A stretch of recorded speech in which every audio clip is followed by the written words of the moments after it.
Before the most famous names of the Wild West, there were women whose journeys changed their own time. They crossed borders, drew their guns, opened stages and trails. They refused to play supporting roles. Pioneers, outlaws, and performers, they left their partners behind. But who was the fastest? Let's separate myth from fact, show training, tricks, and tactics, and back it all up with evidence. Don't forget to subscribe to the channel and leave your like. Part 1. Queens of the Arena. In the big Wild West shows, speed became a full-on spectacle. Marksmanship turned into entertainment, and two women started stealing the spotlight. Their rivalry went beyond talent. It was a duel of ideas about what it meant to be an armed woman. On one side was the performer known as Little Sure Shot, a name that spread across the country and shaped expectations. The story starts with her, but it doesn't end there. Annie Oakley wasn't born in the spotlight. Registered as Phoebe Ann Moses in 1860, she came into the world in a simple Ohio cabin. When her father died, she was 6. The table went empty, and the little girl learned to shoot not for sport, but survival. Whatever she hit became dinner, and every well-placed cartridge meant another day with food. Discipline sharpened her aim, and her aim opened doors. By 15, hunting earnings were enough to pay off her mother's farm mortgage. Pure survival. Around that time, a traveling marksman named Frank Butler came to town. He usually racked up easy wins against local challengers. Then he faced the quiet girl and hit a wall. They tied 24 shots each. On the deciding target, Butler missed. Annie didn't. She won the match, and soon after, his heart. They married, and she took the stage name that would go worldwide, Annie Oakley. What set Annie apart wasn't just the gunfire. In an era that frowned on armed women, she stepped on stage as a reserved lady. Long skirts, modest gaiters, composed posture, but feats that left crowds breathless. In 1885, she joined Buffalo Bill's Wild West and became a main attraction. Lakota leader Sitting Bull saw her, liked what he saw, and gave her the nickname that stuck, Little Sure Shot. The stats backed it up. From 30 paces, she could slice a playing card sideways and hit the falling halves mid-air. She shot coins tossed sky high. In one tense trick, she snuffed out the cigarette in her own husband's mouth. At one public demo, she hit 943 out of 1,000 glass balls thrown non-stop. Decades later, at 62, she set another record, shattering 100 clay targets in a row without a miss. The higher Annie's star rose, the longer the line of challengers got. Then, from across the country came a new contender from California. Lillian Smith brought a whole different vibe to the arena. 11 years younger than Annie Oakley, she'd grown up shooting, practicing aim in her backyard by 7. Where Annie favored discretion, Lillian embraced flash. She showed up to rehearsals in show-stopping outfits and spoke her mind. When she joined Buffalo Bill's show in 1886, tension sparked instantly. Now the crowd had two ways to marvel at the same wonder. Their skills didn't cancel each other out. They ran on separate tracks.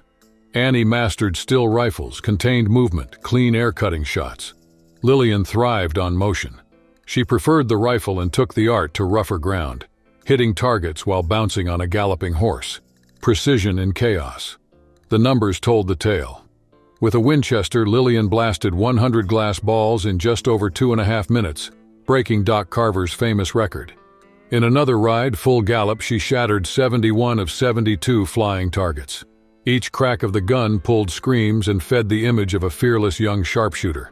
The rivalry spilled backstage. In London, Lillian taunted Annie, saying she was washed up. Headlines ran wild, tensions soured. The public feud grew, and Annie left the show. On stage, Lillian had a clear path. Quick tricks, bold entrances, the confidence of someone sure her moment had come. But fame doesn't follow spreadsheets. Lillian had stunts and swagger, yet didn't lock in the spot that seemed inevitable. Crowds cheered and gossiped, but the magic didn't stick. When Lillian left, the lights swung back. Annie returned, reclaimed center stage, and proved what time would sign off on. Plenty of talent could rise, but only one would become the first great female icon of American entertainment. Lillian stays in the story as a spark, a young prodigy with sharp tongue and sharp shot from the back of a horse that never slowed. Every record she smashed chipped away at the impossible and pulled audiences to the edge of their seats. waiting for the next shot and the next showdown. Part 2. Queens of the Underworld. While some women shined in arenas, others claimed fame in the shadows.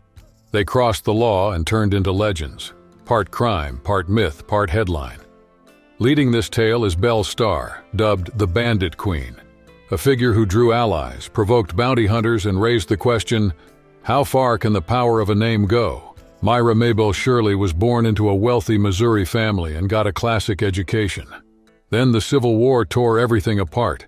Her brother was killed, the fortune vanished, and in that vacuum, she linked up with the James Younger gang. There, Myra, now called Belle, joined outlaw circles. Her remote cabin on the river, Younger's Bend, became a hideout for fugitives and stolen goods. This is where myth and fact split. Dime novels after her death painted her as a female Jesse James. Guns on her hips, bank and train robberies. Records say otherwise. No proof she robbed banks or killed anyone. Her power was strategy, mapping routes, brokering deals, fencing stolen horses. Her most serious conviction came in 1883 for horse theft. She served 9 months. Belle thrived as a criminal organizer, trading bullets for brains. In 1889, she was shot in the back in an unsolved ambush, a mystery that fed the legend built on thin evidence. If Belle's fame boomed after death, Pearl Hart built hers alive, mastering the press game. A Canadian, she saw Annie Oakley at the Chicago World's Fair and felt the West call her. Adventure turned to need turned to crime. In 1899, with a partner, she picked an Arizona stagecoach. She cut her hair, dressed like a man, and strapped on a .38 revolver. She held up the passengers, took about $450, and gave each one $1 for food. The plan was clumsy. The arrest came days later. That's when her true weapon showed: stage sense. A woman robbing a stagecoach was gold for newspapers, and Pearl played the part.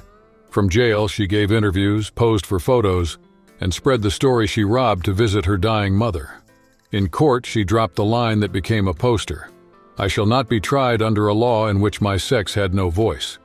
The all-male jury let her go. The angry judge found another charge, mail fraud, and sent her to Yuma Territorial Prison. Even there, the buzz didn't die. After 18 months, she was pardoned. Before fading out, Pearl turned notoriety into a show and charged tickets to see the woman who robbed a stagecoach. Part 3. Queens of the Frontier. Between saloon lights and dusty roads were women who carried guns just to stay alive. None blurs fact and legend like Martha Jane Canary, Calamity Jane. Orphaned young, she raised her siblings alone and toughened up. She liked hunting and riding with men, which taught her aim. Much of her story comes from a self-published 1896 autobiography, heavy on tall tales. It says she scouted for Custer and loved Wild Bill Hickok. Documents don't prove it. What's solid? Martha drank, swore, wore men's clothes for practicality, but stunned people with kindness. In Deadwood, when smallpox hit, she nursed strangers and earned respect.